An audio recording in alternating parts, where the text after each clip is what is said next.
êtes sur Pays Guerre, 28e édition. Nous sommes le 24 juillet, je ne me trompe pas de moi cette fois-ci, 2024. Je suis heureuse de vous retrouver. Les conditions d'enregistrement sont moyennes. Il y a quelques bruits extérieurs, il y a du vent. Je ne peux pas faire mieux. Donc j'espère que vous m'entendrez bien, quoi qu'il en soit, et que vous me pardonnerez ces imperfections. Mais au moins, ça me permet de vous parler malgré tout et de vous parler d'un certain nombre de sujets. Je vais vous annoncer le programme. D'abord, je voudrais faire une petite annonce courte. La chaîne connaît une baisse du nombre de vues assez sensible, en fait, depuis 6 semaines. C'est parfois presque du simple au double, donc soit vous êtes distrait par autre chose que je peux comprendre, dissolution, vacances, voilà. Soit ce que je raconte ne vous intéresse plus, ça c'est très ennuyeux, ou alors ça vous déprime, ce que je peux comprendre aussi, mais enfin, c'est pas parce que la réalité est triste qu'il ne faut pas chercher à la comprendre. Soit le succès de Pays Guerre qui semble être en passe de se consolider, et je pense qu'il le fera, je l'espère, s'est mis à gêner. Et eh bien, les algorithmes, comme on dit, font en sorte que je sois moins visible. J'en ai déjà un peu parlé la semaine dernière, donc c'est un peu l'invisibilisation numérique. Et les parades, c'est compliqué à ça. Il y en a une qui consiste non seulement à partager sur YouTube et à liker bien sûr et à vous abonner bien sûr, mais surtout à prendre la peine d'envoyer le lien en fait de la vidéo à vos contacts sur d'autres messageries que YouTube, par mail, par WhatsApp, par Messenger, si vous êtes sur Facebook, par X, par Telegram, enfin voilà. Donc ça demande un petit effort, j'ose vous le demander. Voilà, faites-le si vous en avez envie. Bon, je continue néanmoins, et c'est pas parce qu'on veut m'épuiser ou me mettre des bâtons dans les roues que je vais renoncer à quoi que ce soit. Donc, je vais malgré tout suivre mon programme. Et ce soir, le programme de la 28e édition tient en 5 points. Le premier, c'est le succès de la médiation chinoise par rapport à la question de l'unité palestinienne. Le second, ce sera quelques mots, quelques développements sur un partenariat très important au plan géopolitique global qui est celui entre la Russie et l'Inde, dont j'essaierai de brosser pour vous à la fois le spectre et la portée. Troisième point, on parlera un tout petit peu d'Ukraine, mais fugitivement, parce que tout est en train de non pas de se dénouer, mais il y a des évolutions qui sont en train, qui vont se produire cet été. Et donc la question, c'est Zelensky va-t-il passer l'été? Le quatrième point, c'est le discours de Sergueï Lavrov, ministre des Affaires étrangères russe, au Conseil de sécurité des Nations Unies, ce qui me semble être un discours très important. C'était mi-juillet, parce qu'il traite très en détail de ce que devrait être et de ce que pourrait être un nouvel ordre mondial en reformation et en réforme d'ailleurs aussi. Et puis le cinquième point, c'est de vous parler de la rencontre à venir à propos de la Syrie entre la Turquie et Bachar el-Assad, entre Erdogan et Bachar el-Assad, qui devrait se tenir à Moscou, mais qui peut-être ne verrait pas d'interlocuteur iranien. Voilà, donc je commence. Alors, premier point, donc succès de la médiation chinoise par rapport à l'unité palestinienne, ben, c'est une bonne nouvelle, donc je commence par une bonne nouvelle, très importante, je l'avais un peu annoncé déjà lors de du dernier Mondoscopie, même peut-être du précédent déjà. Le Hamas et le Fatah ont signé un accord en Chine sur un contrôle commun de Gaza après la guerre. Donc, en fait, les factions palestiniennes se sont entendues pour mettre en place une unité d'ensemble nationale sous le drapeau, si vous voulez, de l'OLP, de l'Organisation de libération de la Palestine. Mais l'idée, c'est surtout d'arriver, grâce à ça, à former un gouvernement temporaire d'unité nationale. Et ça, c'est très important pour la suite, pour l'après-opération à Gaza et guerre de Gaza. L'idée, et dans cette déclaration, ce qui est dit, c'est qu'il s'agit de mettre en place un État palestinien indépendant, alors avec Jérusalem pour capitale, qui soit conforme aux résolutions de l'ONU, dont on sait qu'elles ne sont pas appliquées, qui comprennent bien sûr le droit au retour, le respect de la résolution 194, les diverses factions, en l'espèce, donc le Hamas et le Fatah, ont affirmé leur droit à résister à l'occupation israélienne, et se sont entendus donc pour unifier les institutions palestiniennes, reconstruire Gaza, alors ça, qui va le faire, qui va payer, qui va financer, et préparer des élections générales. Donc c'est vraiment voilà, fonder un nouveau conseil national. Alors bien sûr, ils ont remercié la Chine pour ses efforts de médiation, pour s'être prêtés à cela et pour soutenir l'indépendance palestinienne et l'unité palestinienne. Donc les prochaines étapes, eh bien, c'est que le président de l'autorité palestinienne actuelle, Mahmoud Abbas, devrait entamer des consultations, non seulement bien sûr avec le Hamas, mais avec les divers groupes palestiniens pour former ce gouvernement d'unité nationale provisoire. Et il faut quand même, je pense que dans le contexte actuel, et étant donné la gravité de la situation de ce qui se passe à Gaza, étant donné la poursuite des opérations israéliennes, étant donné les risques d'extension régionale de ce conflit, c'est tout de même un point très positif parce que, et on le doit à la Chine, parce que ça va permettre d'avoir des interlocuteurs pour parler avec leurs homologues israéliens. Donc, il fallait un grand médiateur, il fallait quelqu'un qui ait un poids et une neutralité, et la Chine s'est proposée pour cela, et ça a beaucoup de signification, et c'est tout à fait crucial, évidemment, du point de vue palestinien, pour contrer essentiellement les politiques américaines. Hein. Les Chinois ne font pas non plus cela par pure bonté d'âme, c'est aussi dans le cadre de leur lutte, de leur concurrence avec l'activisme diplomatique américain, s'agissant de la question palestinienne. Donc, les demandes qui devraient pouvoir peut-être être mieux accueillies, ou en tout cas avoir une certaine force dans leur expression, c'est évidemment ce que demandent les Palestiniens. C'est quoi? C'est le cessez-le-feu, c'est le retrait complet des forces israéliennes de la bande de Gaza, c'est bien sûr l'aide humanitaire, et c'est la reconstruction de ce champ de ruines qui est devenu la bande de Gaza. Voilà, à ce stade actuel, c'est sans doute ce qu'on peut souhaiter de mieux pour une situation de la Palestine post-guerre. C'est tout de même un obstacle, enfin une barrière, si vous voulez, une construction qui vise à empêcher le renforcement de toutes les interventions nationales, régionales, etc., qui visent à étouffer le problème et à imposer des réalités qui vont évidemment complètement contre les intérêts du peuple palestinien et des affaires palestiniennes d'ailleurs dans la phase d'après-conflit. Donc ça, c'est mon premier point, et c'est le point positif. Deuxième point que je trouve aussi positif au plan géopolitique global, cette semaine, même si ça s'est passé il y a plus d'une semaine, mais enfin je ne pouvais pas vous en parler la semaine dernière, donc je le fais cette fois-ci, c'est la consolidation du partenariat russo-indien.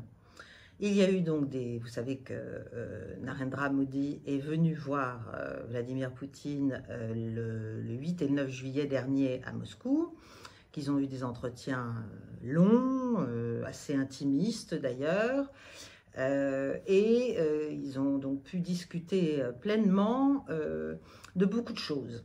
Alors d'abord, ils ont discuté de quelque chose de très très important, qui est le sujet des paiements en espèces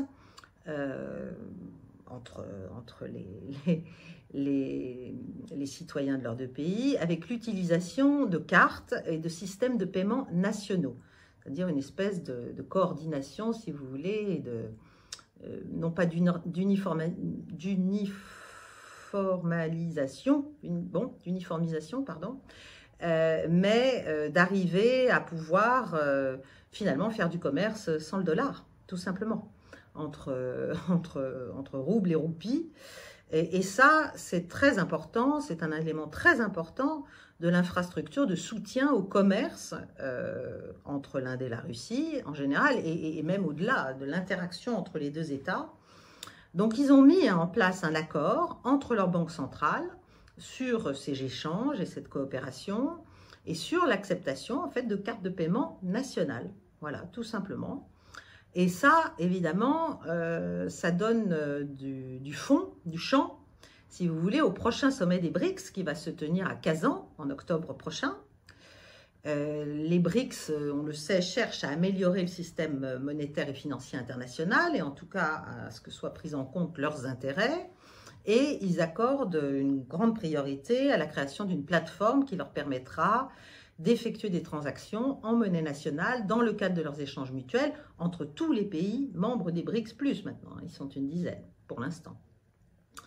Donc, c'est d'ailleurs le ministre Lavrov des Affaires étrangères russe qui a annoncé récemment, après une réunion des ministres des Affaires étrangères du bloc des BRICS à Nijni Novgorod en juin, que l'ordre du jour était vaste et que cet ordre du jour allait affecter le futur ordre mondial, qu'il appelle de ses voeux, sur des bases évidemment plus équitables.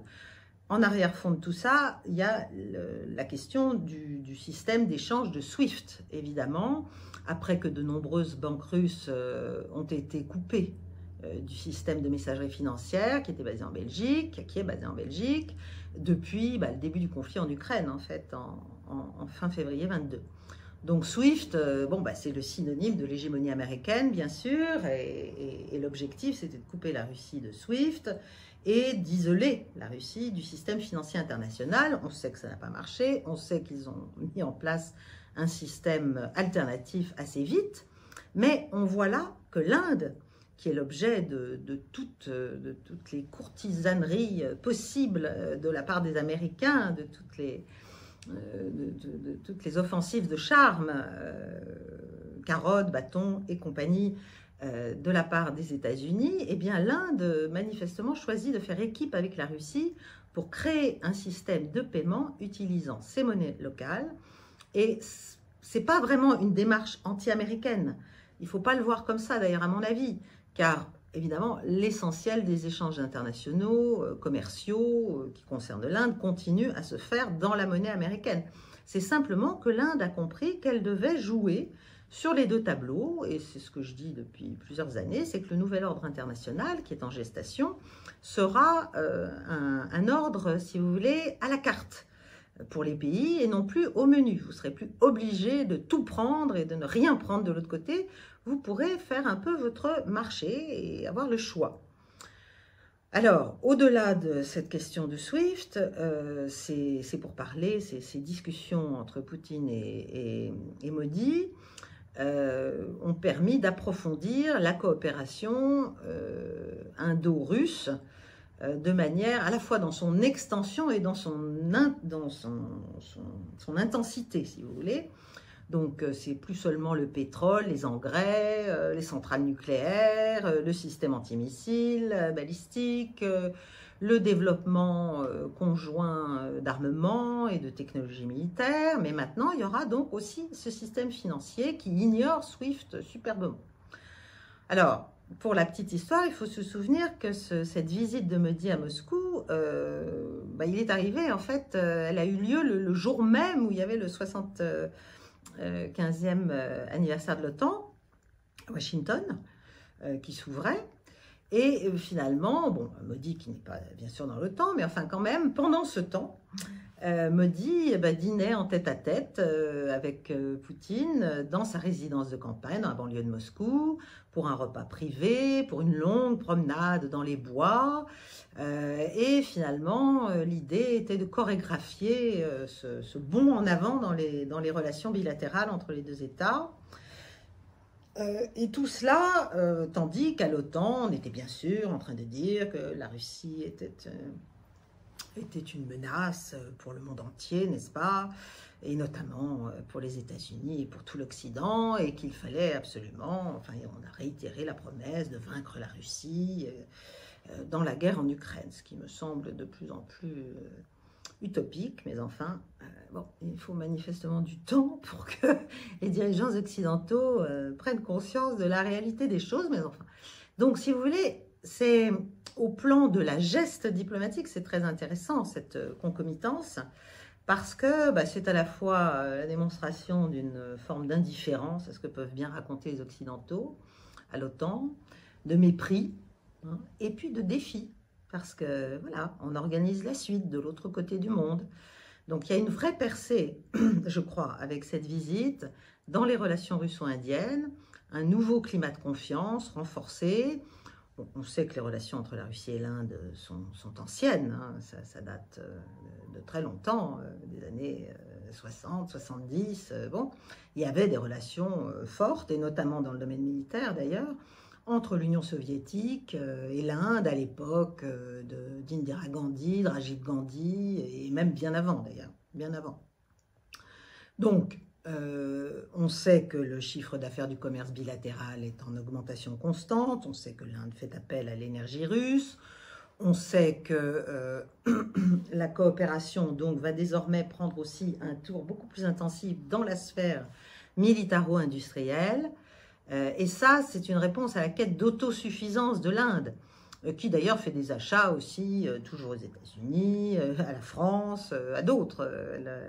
Elle diversifie ses options, mais enfin, le partenariat avec la Russie s'approfondit et se réoriente vers la recherche et le développement conjoint, vers le co-développement même et la production conjointe de technologies et de systèmes de défense avancés, et puis vers le fameux corridor qu'il ne faut pas oublier, parce que ça aussi c'est un fait géopolitique, j'allais dire disruptif, en tout cas qui change la donne, qui est le développement du corridor de transport international Nord-Sud. Je vous en ai déjà parlé, je crois, il y a quelques émissions, qui est un corridor, un itinéraire de transport, si vous voulez, qui est à la fois ferroviaire, naval, et qui est conçu pour assurer la liaison entre la Russie et l'Inde via l'Iran, et en contournant, bien sûr, non seulement les sanctions, mais aussi la Baltique, la mer Noire. Bon. Donc ça, ce corridor ne date pas de 2024, hein, ça date de 2017, c'est un accord qui avait été signé à Saint-Pétersbourg à l'époque. Et ce corridor, si vous prenez une carte, ce corridor divise par deux les temps et du coup les coûts de transport, et puis permet notamment d'éviter toute la route du canal de Suez, donc ce qui est quand même très intéressant. Et ça, bien sûr, ça se fait, ça se renforce, et ça se développe au nez et à la barbe des Américains qui expriment très régulièrement des inquiétudes sur cette initiative, notamment le porte-parole du département d'État récemment, qui s'agaçait de la consolidation des relations entre l'Inde et la Russie. Finalement, les Russes et les Indiens n'en ont cure. Il y a une commission intergouvernementale russo-indienne de coopération militaire et militaro-technique, et elle va continuer ses réunions régulières, voilà, déjà dans le second semestre, c'est prévu. Alors, d'un point de vue géopolitique, donc on voit que l'Inde, qui est évidemment au centre, si vous voulez, de l'attention américaine, parce que le trio Inde, Russie, Chine, c'est un trio, mais c'est surtout un mastodonte économique, politique, stratégique, militaire. c'est le trio de tête des BRICS, et on voit bien que l'Inde a clairement des ambitions mondiales, des ambitions de puissance mondiale en développement, mais qu'elle est capable eh bien, de résister à des pressions extérieures, singulièrement américaines, et qu'elle fait ce qu'elle a à faire, si vous voulez. Et ça montre aussi, et c'est pour ça que les Américains sont très inquiets, ça montre que l'Eurasie est en train de développer son système de sécurité propre. Et ça, c'est évidemment pas une bonne nouvelle telle qu'on le voit en Occident, puisqu'on s'imaginait qu'on pouvait continuer à tout diriger et à tout contrôler. Donc là, manifestement, c'est en train de nous échapper, évidemment. Mais en même temps, du point de vue de l'équilibre global, moi, j'ai tendance à penser que ça n'est pas non plus... Les systèmes peuvent être concurrents, les uns contre les autres, si vous voulez, sans être forcément des ennemis. C'est une question d'équilibre des forces et de développement permis, possible, selon la singularité des États et la volonté des États et la souveraineté des États qui ne souhaitent pas s'agréger à l'ensemble occidental, qui a déjà beaucoup de problèmes à demeurer lui-même cohérent, ne serait-ce que dans sa dimension euro-atlantique, n'est-ce pas? Ça, on le sait. Donc, voilà. Dans le contexte mondial actuel, si vous voulez, l'Inde et la Russie et leur partenariat ont pris une nouvelle importance. Je pense que les deux, et d'ailleurs c'est ce qu'a dit Modi, les deux dirigeants sont convaincus, évidemment, qu'il faut continuer, mais qu'il faut continuer surtout à essayer de garantir la paix et la stabilité dans le monde, et que ça ne peut se faire d'une certaine façon que par leur rapprochement. Voilà. Donc c'est un peu un acte de foi, si vous voulez. C'est non seulement ne pas céder à l'intimidation américaine, mais c'est une décision, une détermination à chercher l'approfondissement du trio Inde, Chine, Russie. Et la Chine, d'ailleurs, a dit qu'elle trouvait que c'était une bonne chose. Parce que la Russie, je l'ai déjà dit, je pense, une fois, la Russie, bien sûr, veut se placer non pas en médiation, mais entre les deux, par rapport aux différends qui restent à régler entre Chinois et Indiens, qui d'ailleurs vont se retrouver bientôt. Je ne sais plus quand d'ailleurs, il va y avoir, je pense que quand Modi était encore à Moscou, le représentant, le ministre des Affaires étrangères chinois Wang Yi, a envoyé un message au Conseil de la sécurité nationale indien pour lui redire sa volonté de coopérer avec New Delhi afin de gérer correctement les questions frontalières dans le cadre du conflit en cours, notamment dans l'est du Ladakh, entre les deux États.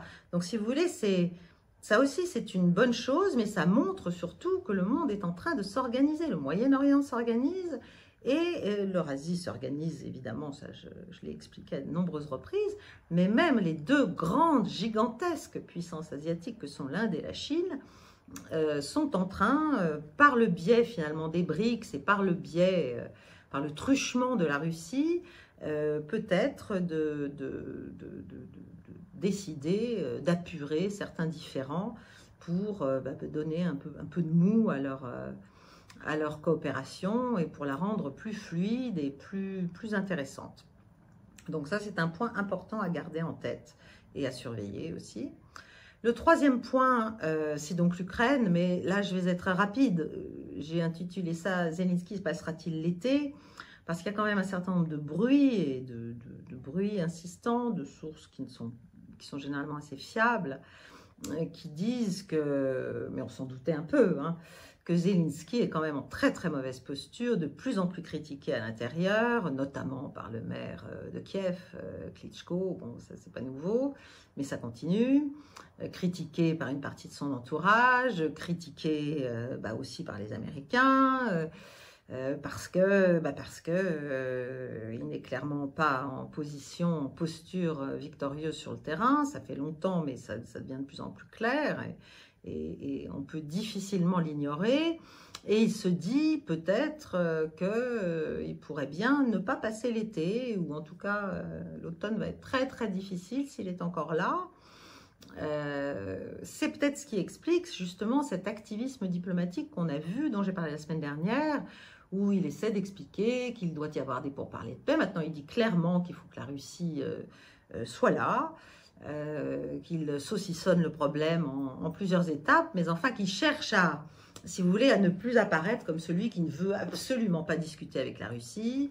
Et il avait pris un décret en ce sens qu'il faudra bien qu'il lève s'il veut faire partie des interlocuteurs.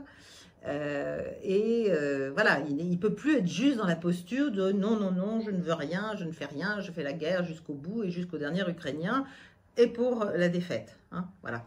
Donc là, je pense que c'est une tendance un peu lourde.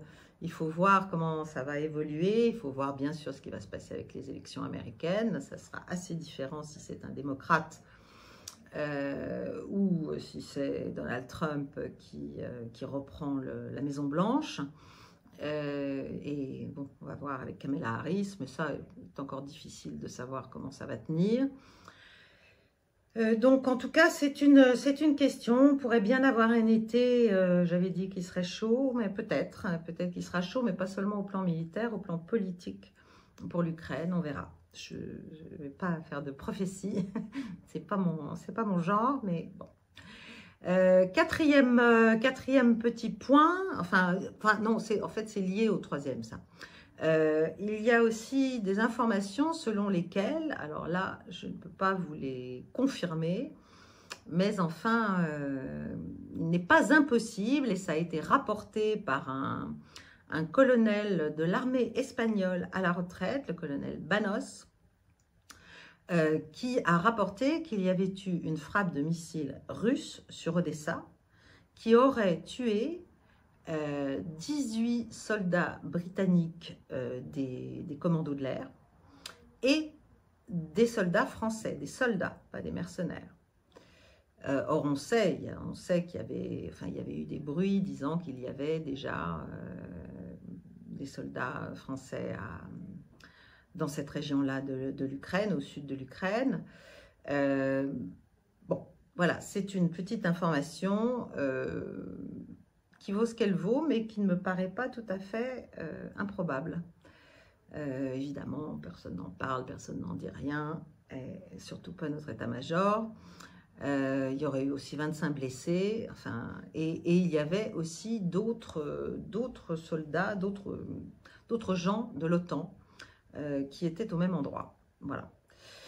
Donc, ça, c'est le troisième point. Le quatrième, c'est la déclaration, ou plutôt le discours du ministre russe des Affaires étrangères, Sergueï Lavrov, qui est un diplomate chevronné, qu'il est toujours très intéressant d'écouter parce que c'est un vrai décalque de la pensée de Vladimir Poutine. Et il a fait, lors d'une réunion du Conseil de sécurité de l'ONU le 16 juillet dernier, qui était consacrée à la coopération multilatérale, il a fait un discours très intéressant, très important, parce qu'il démontre, à mon avis, l'ampleur et la solidité et la détermination de l'ambition diplomatico-stratégique russe. Et là encore, nous devrions écouter et en tirer peut-être quelques conséquences qui pourraient nous aider, si on savait le prendre avec intelligence, à sortir de cette impasse dans laquelle nous nous sommes mis. Donc, il s'est adressé au Conseil de sécurité, il a invité plein d'autres représentants de plein d'autres États, très au-delà de la composition stricte du Conseil de sécurité, à être présents. Et il a proposé de discuter d'un certain nombre de mesures visant à rétablir la confiance, et c'est bien le problème numéro 1, et à stabiliser la situation internationale. Alors évidemment, ça a commencé par un diagnostic assez brutal, assez critique sur l'exceptionnalisme américain. Et voilà, pour éviter la Troisième Guerre mondiale, pour revenir à une coexistence pacifique dans un monde multilatéral. Évidemment, l'exceptionnalisme américain, c'est pas terrible, et en tout cas, c'est même ce qui détruit toute prétention concrète à obtenir une coexistence pacifique. Donc, il est revenu sur les fondements même de l'ordre juridique international, c'est-à-dire la stabilité stratégique, un système politique mondial qui était jusqu'alors, jusqu'à la fin de la guerre froide, à vrai dire, et même jusqu'à la fin des années 90 encore, voilà, quelques années avant 2000, qui était centré sur l'ONU, sur la charte de l'ONU, sur le respect de la charte de l'ONU. Tout ça, bon, il l'a dit, ça a été mis à l'épreuve essentiellement par les États-Unis, parce que l'égalité, le principe clé de la charte, qui est l'égalité souveraine de tous les États, n'est plus reconnu par une grande partie des membres, et notamment des membres permanents, du Conseil de sécurité des Nations Unies, c'est-à-dire, suivez mon regard, les États-Unis, la France et la Grande-Bretagne en l'espèce. Bon. Et d'ailleurs, bon, comme il a rappelé, mais ce n'est pas un scoop, c'est une évidence, les États-Unis proclament leur exceptionnalisme et leur exclusivité par la voix de leur président. L'obéissance sans faille est exigée des alliés, l'ordre fondé sur des règles, en fait, c'est essentiellement les règles édictées par les États-Unis. Et ça, c'est une menace directe contre la multilatéralité et la paix internationale. Bon.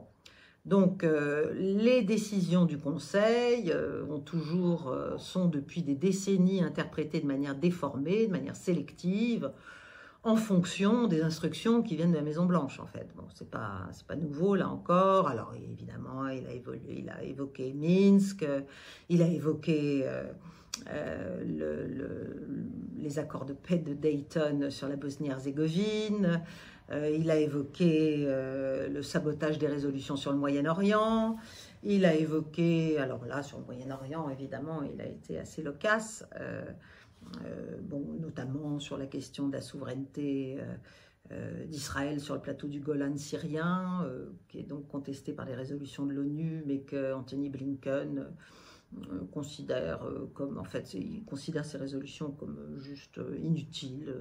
Il faut mettre la légalité de côté, il faut comprendre que c'est indispensable pour Israël, et puis c'est comme ça.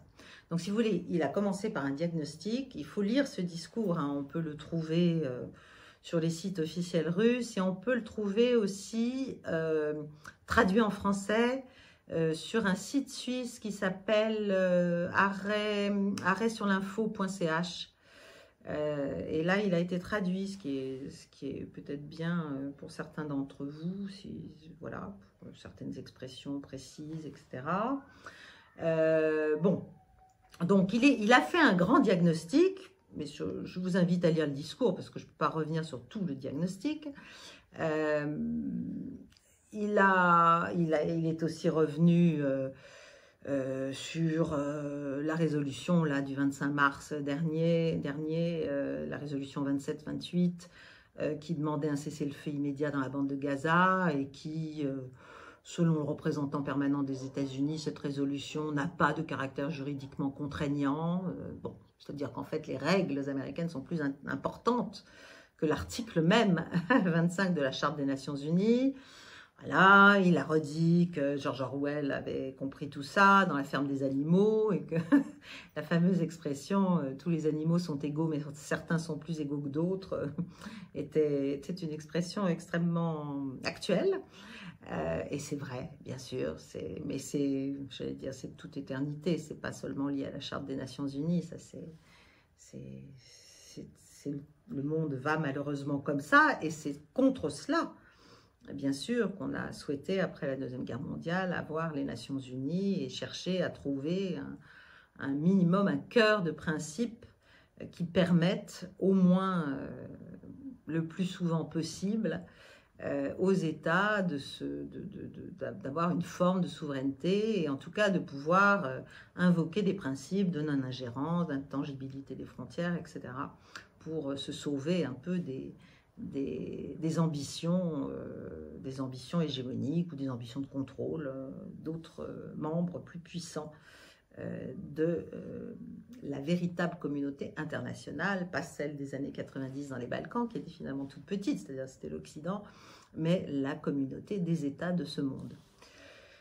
Donc voilà, il a expliqué ça, il est revenu à l'OTAN, il a expliqué que tous les systèmes de sécurité euro-atlantiques étaient conçus pour assurer la domination américaine, y compris la subordination de l'Europe, l'endiguement de la Russie, il est revenu sur Nord Stream, il est revenu sur beaucoup de choses, sur l'Allemagne qui n'a rien dit, il est revenu sur Maïdan, bien sûr, en Ukraine, coup d'État préparé pour prendre le contrôle total de l'Ukraine en vue de préparer une offensive contre la Russie. Bon, voilà, il a, sur le deux poids, deux mesures, le fait que personne ne s'est inquiété, personne n'a même levé un cil sur les 15 000 morts dans le Donbass.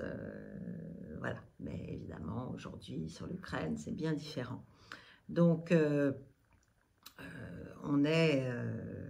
la question des minorités nationales et de leurs droits, notamment culturels, linguistiques, religieux, a été clairement expliquée par Lavrov. Donc voilà, lisez ce discours.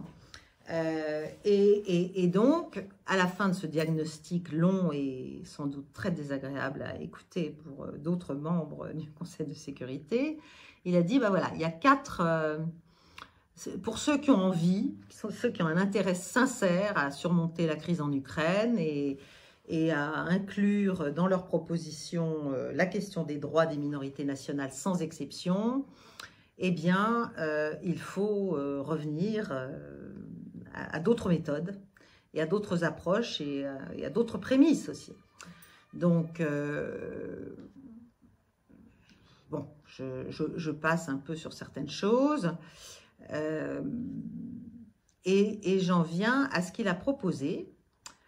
Alors oui, il a aussi dit une chose très juste, c'est qu'à force de faire de l'exceptionnalisme, et à force, bien sûr, il ne l'a pas dit comme ça, mais c'était ça, d'appliquer des sanctions extraterritoriales et des pressions sur les États qui ne se soumettaient pas aux desiderata de Washington, eh bien finalement, les fondements même de l'économie de marché que nous avons portés, nous, occidentaux, la concurrence loyale, l'inviolabilité de la propriété, la présomption d'innocence, la liberté de déplacement des personnes, des biens, des capitaux, des services, tout ça, comme il dit, est aujourd'hui relégué aux oubliettes, finalement, pour des préoccupations strictement géopolitiques au sens de réel politique, pour le coup. Il n'y a plus de... toutes les lois sacrées de l'Occident, là, tout ça, ça n'existe, à vrai dire, plus du tout. Donc, c'est pour ça qu'on parle d'un ordre fondé sur des règles qui nous conviennent à un moment donné, à nous, occidentaux. Donc, tout ça, a-t-il dit, bah, ça empêche toute coopération internationale, toute construction d'un monde plus juste, ça prend des pays et des régions entières en otage, ça empêche les peuples de réaliser leurs droits souverains, inscrits dans la Charte des Nations Unies, ça empêche de régler les conflits, que ce soit en Afrique, au Moyen-Orient, dans d'autres régions. Ça empêche de régler, d'apaiser un peu les inégalités mondiales, d'éliminer les menaces du terrorisme, des crimes liés à la drogue, à la faim, aux maladies. Bon, bref, après cette liste éloquente, il en est venu, voilà, aux quatre axes, en fait. Et c'est ça qui est très intéressant à retenir. Alors, premier axe, il est nécessaire d'éliminer une fois pour toutes les causes profondes de la crise qui a éclaté en Europe. Les conditions pour établir une paix durable en Ukraine ont été définies par le président de la Fédération, Vladimir Poutine. Bon, bah, ça, c'est le plan Poutine du 24 juin qu'on connaît. Il dit que ce règlement politique et diplomatique doit être accompagné de mesures concrètes pour éliminer les menaces contre la Fédération de Russie émanant de l'Occident et de la région euro-atlantique. Et que pour arriver à un quelconque accord, donc c'est clair maintenant, il faut le comprendre, il faut prendre en compte les nouvelles réalités géostratégiques du continent eurasien, où est en train, dit-il, de se former une architecture pan-continentale, donc à l'échelle du continent tout entier, de l'Eurasie, de sécurité qui soit véritablement égale et indivisible, c'est-à-dire ce qui a été ruiné en Europe. Ça, je l'avais déjà expliqué, la Charte de Paris, le principe de l'indivisibilité de la sécurité européenne n'existe plus. Bon. Et c'est notre faute, là, pour le coup. Donc, il a dit, bah, l'Europe, si elle ne comprend pas ça, elle risque de prendre un retard considérable sur ce processus historique qui va se réaliser. C'est en cours. Et là, il a dit, bah, la Russie, nous sommes prêts à trouver un équilibre des intérêts. Bon, ça me semble intéressant pour des diplomates. Préoccupés du sort de leur pays et de l'influence de leur pays à court, moyen et long terme. Deuxième principe, le rétablissement de l'équilibre des forces régionales et mondiales doit s'accompagner d'efforts actifs pour lutter contre les inégalités dans l'économie mondiale. Bon, ça, voilà, c'est la réforme des institutions de Bretton Woods et de l'OMC, dont les activités ne reflètent plus le poids réel des centres de croissance et de développement non occidentaux. Voilà. Donc là, ça ne va plus du tout. Il faut trouver un système plus représentatif, en fait, au plan financier international. Ça veut dire que la Chine, la Russie et l'Inde et les autres pays qui s'agrègent autour d'elles vont tout faire pour devenir progressivement ce pôle alternatif financier, pour essayer de devenir un pôle de plus en plus conséquent et représentatif d'un nombre croissant de pays. Donc là encore, est-ce qu'on veut s'accrocher à des institutions qui ne correspondent plus à la réalité du monde d'aujourd'hui, en disant que ça doit être ça et pas autrement, et ça ne marchera pas? Ou est-ce qu'on veut comprendre qu'il faut réformer tout ça et le faire ensemble? Troisième point, des changements sérieux et qualitatifs doivent se produire dans d'autres institutions de gouvernance mondiale si nous voulons qu'elles fonctionnent dans l'intérêt de tous. Donc, bien sûr, l'Organisation des Nations Unies, qui est quand même l'incarnation du multilatéralisme et qui a une légitimité universelle puisque tout le monde est dedans. Donc, il faut évidemment réaffirmer, il faut que tous les membres en fait, de l'ONU réaffirment leur attachement au principe de la charte dans leur intégralité. Il faut, alors il paraît qu'il y a une initiative du Venezuela qui justement un groupe des amis pour la défense de la charte des Nations Unies. Bon, il faudrait peut-être s'y intéresser. Et puis bien sûr, il y a la question de la représentativité, de la composition en fait du Conseil de sécurité. Et là, c'est facile pour la Russie de dire qu'il faut éliminer les déséquilibres géographiques et géopolitiques où aujourd'hui les pays de l'Occident collectif sont surreprésentés. Donc ça veut dire qu'il faut renforcer la représentation de l'Asie, de l'Afrique, de l'Amérique latine et tout le monde l'attend. Donc, il met le doigt sur les choses désagréables, mais qui devraient être les piliers d'une réflexion stratégique, y compris dans un pays comme le nôtre. Bon, après, il a parlé du personnel du secrétariat, etc., parce qu'évidemment, il y a beaucoup plus d'Occidentaux que d'Africains ou de Sud-Américains ou d'Asiatiques dans les structures administratives de l'organisation. Il a parlé des autres associations multilatérales, notamment du G20, qui, selon lui, devrait se contenter de faire ce pourquoi il a été fait, c'est-à-dire parler d'économie et de développement, et pas de géopolitique. Il a parlé des BRICS et de l'Organisation de coopération de Shanghai. Et là aussi, il pense qu'il faudrait agréger tout cela, si vous voulez, dans le cadre de l'ONU, arriver à ce que toutes ces organisations puissent exister. Alors, il a parlé aussi de l'organisation du traité de sécurité collective, donc ça, c'est autour de la Russie elle-même, de l'Union économique eurasiatique, l'UE eurasiatique, si vous voulez, de l'ASEAN, du Conseil de coopération du Golfe, de la Ligue arabe, de l'Union africaine, de la communauté des États latino-américains et des Caraïbes. Bon, tout ça, voilà, c'est une manière de dire à tous ces pays, à toutes ces organisations, la Russie a compris vos préoccupations. Voilà. Donc, il faut écouter Sergueï Lavrov. Moi, je trouve qu'il ne parle jamais pour ne rien dire. Donc, on serait bien inspiré de le faire. Il a évidemment dit qu'il fallait avoir une diplomatie plus professionnelle, une culture de dialogue. Bon, voilà, il y a tout à refaire. une capacité d'écouter, une capacité d'entendre aussi, et de maintenir des canaux de communication de crise. Bon, ben ça, c'est évidemment le b.a.-ba, tout simplement, parce que ben, la vie des hommes, la vie de millions de personnes, la vie d'États entiers dépend de la capacité des diplomates et des hommes politiques à formuler une vision commune pour le monde entier et pour l'avenir. Donc, voilà, il a comment dirais-je, il a continué sur ce point et il a terminé, si vous voulez, en disant que bon, ben, la charte, toute la charte, rien que la charte, et ce serait déjà très très bien, l'esprit et la lettre de la charte de l'ONU. Et il a terminé sur un petit trait d'ironie en disant que la fin de l'histoire n'a pas eu lieu. Voilà. Donc, ça, c'est une petite pique dans le jardin américain, bien sûr. Et il a invité à travailler ensemble pour commencer l'histoire d'un véritable multilatéralisme, reflétant toute la richesse de la diversité culturelle et civilisationnelle des peuples du monde. Voilà. Il a invité à la discussion tout le monde sur ce thème, en disant qu'évidemment, ça devait se faire sur le principe de l'honnêteté.